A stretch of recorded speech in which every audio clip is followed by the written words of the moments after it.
Halo, saya Muhammad Rizal Setia. Di video kali ini saya akan membahas mengenai peningkatan kriminalitas di masa pandemi COVID-19. Seperti kita ketahui bersama bahwasanya pandemi COVID-19 yang terjadi saat ini sangat mempengaruhi banyak aspek seperti diberlakukannya PSBB, serta PHK maupun pemotongan gaji yang akhirnya berimbas pada terjadinya krisis ekonomi bagi sebagian besar masyarakat. Dilansir dari situs merdeka.com, Divisi Humas Polri, Komisaris Besar Ahmad Ramadan menyatakan adanya peningkatan kasus kriminalitas selama pandemi COVID-19. Terhitung sejak awal bulan Mei 2020, kejahatan yang tercatat mengalami kenaikan diantaranya yaitu pencurian dengan pemberatan, kasus begal, dan penjambretan.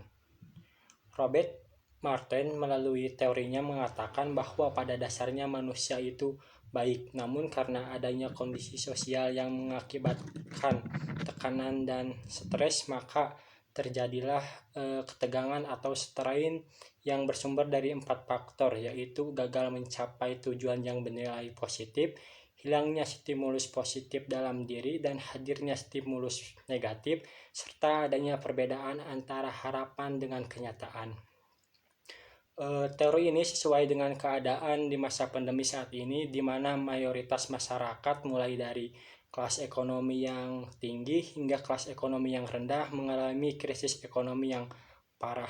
Kebutuhan-kebutuhan primer maupun sekunder sulit untuk terpenuhi hingga menimbulkan perasaan tertekan dan stres. Jika individu tidak memiliki stimulus positif dalam dirinya dalam konteks ini adalah akal sehat, maka tekanan tersebut akan bermuara pada terjadinya kejahatan seperti pencurian, perampokan, dan pembegalan demi mengurangi tekanan yang dirasakan serta untuk memenuhi kebutuhan hidup mereka tanpa mempertimbangkan hukum yang berlaku. Salah satu kejahatan yang akan dibahas kali ini yaitu pencurian dengan pemberatan. Kasus-kasus pencurian dengan pemberatan yang sering terjadi saat ini diantaranya yaitu pencurian di minimarket dan pencurian kendaraan bermotor atau biasa disebut dengan curanmor. Dilansir dari situs mediaindonesia.com, Kabid Humas Polda Metro Jaya, Komisaris Besar Yusri Yunus mengungkapkan pencurian dengan pemberatan sekarang meningkat, baik itu curanmor maupun pencurian di tempat-tempat seperti minimarket.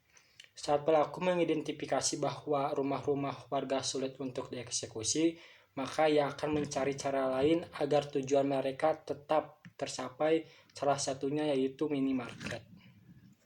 Oleh karena itu, pencurian yang mula-mulanya banyak terjadi di rumah-rumah, kini pindah ke minimarket karena setelah diberlakukannya PSBB, minimarket ini tutup lebih awal dan masyarakat lebih banyak menghabiskan waktu di rumah, sehingga mudah bagi para pelaku untuk membobol minimarket di waktu yang sudah tutup.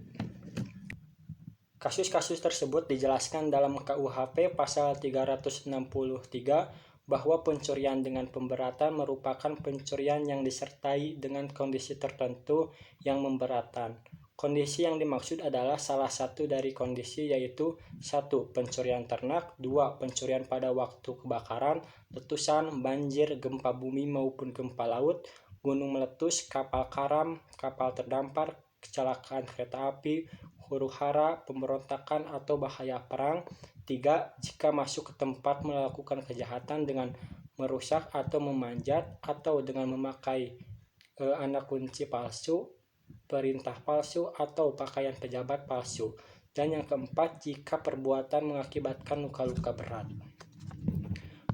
Oleh karena itu, mengingat akan maraknya tindak kejahatan di masa pandemi ini, diharapkan agar seluruh lapisan masyarakat tetap waspada dan senantiasa mematuhi peraturan pemerintah. Jika tidak ada keperluan yang mendesak, tetaplah untuk berada di rumah saja. Sekian yang dapat saya sampaikan, semoga bermanfaat. Terima kasih.